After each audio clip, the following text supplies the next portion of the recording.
नमस्कार भक्तजनों। आज मैं शिव पुराण महात्म श्री रुद्र संहिता भाग प्रथम खंड के 8वें अध्याय का वर्णन करूंगा।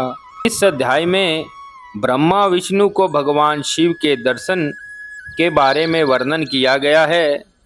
इस महात्म को सुनने से 88 सहस्त्र ब्राह्मणों को भोजन कराने जितना फल मिलता है।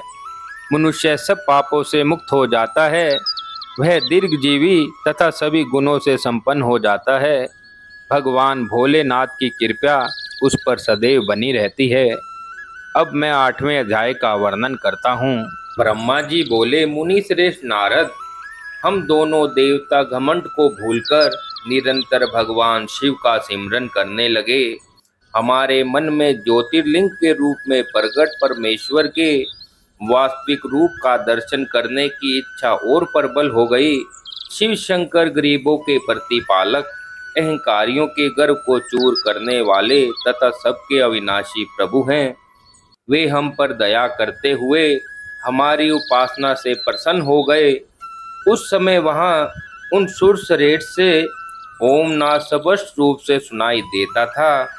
उस नाद के विषय में मैं और विष्णु जी दोनों यही सोच रहे थे कि यह कहाँ से सुनाई पड़ रहा है। उन्होंने लिंग के दक्षिण भाग में सनातन आदि वरण अकार का दर्शन किया, उत्तर उकार का और मध्य में मकार का और अंत में ओम नाद का साक्षात्कार दर्शन एवं अनुभव किया। दक्षिण भाग में प्रकट हुए आकार का सूर्य मंडल के समान तेजोमय रूप देखकर जब उन्होंने उत्तर भाग में देखा तो वह अग्नि के समान दीप्तिशाली दिखाई दिया।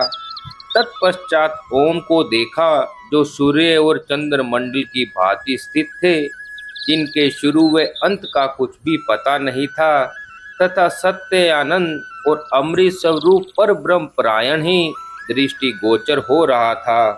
परंतु यह कहाँ से प्रकट हुआ, इस अग्निस्तंभ की उत्पत्ति कहाँ से हुई, यह श्री हरि सोचने लगे तथा इसकी परीक्षा लेने के संबंध में विचार करने लगे।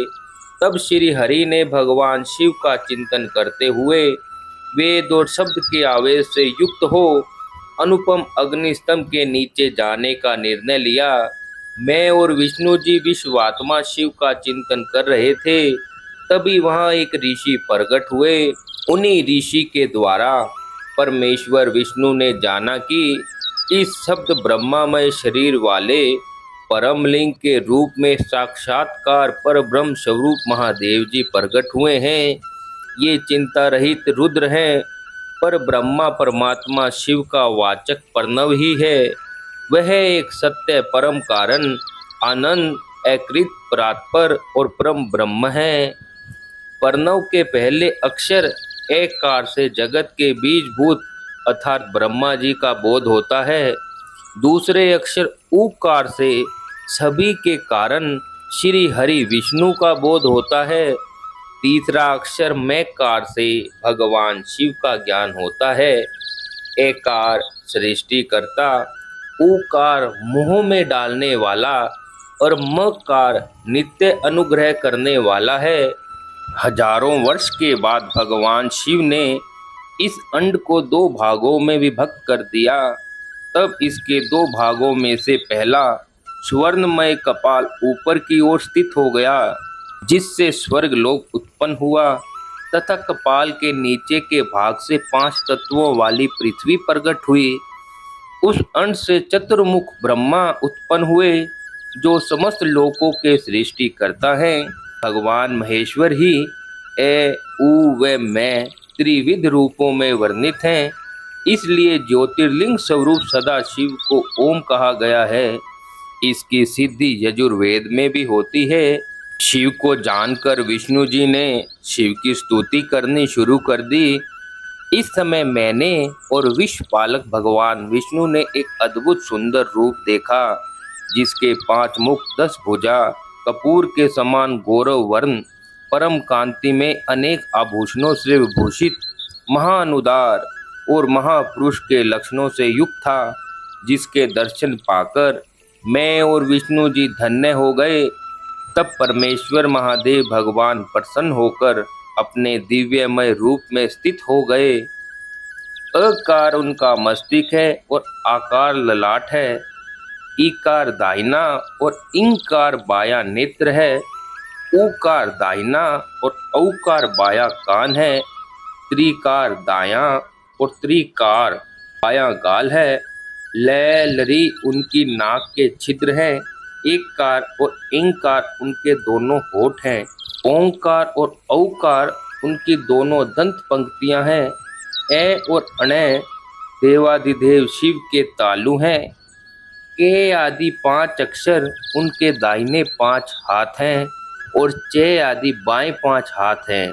तय और टे से शुरू 5 अक्षर उनके पैर हैं।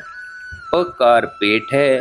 फकार दाहिना और बकार बायां पार्श्व भाग है। भकार कंधा, मकार हृदय है। हकार नाभि है।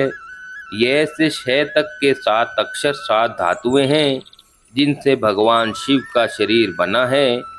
इस प्रकार भगवान महादेव व भगवती उमा के दर्शन पाकर हम दोनों कृतार्थ हो गए। हमने उनके चरणों में प्रणाम किया।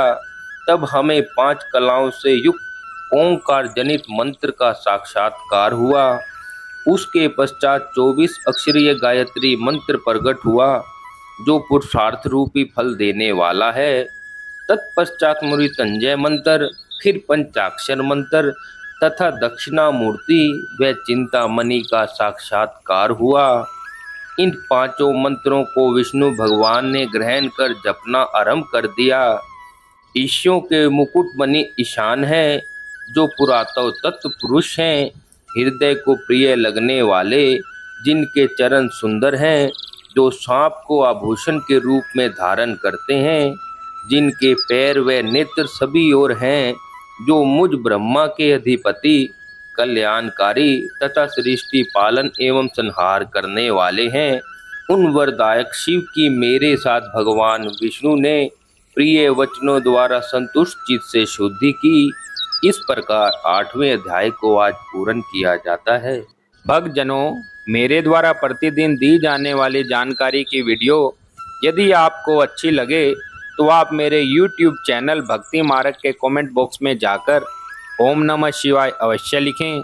चैनल को लाइक व सब्सक्राइब करें, ज़्यादा से ज़्यादा शेयर करें। धन्यवाद।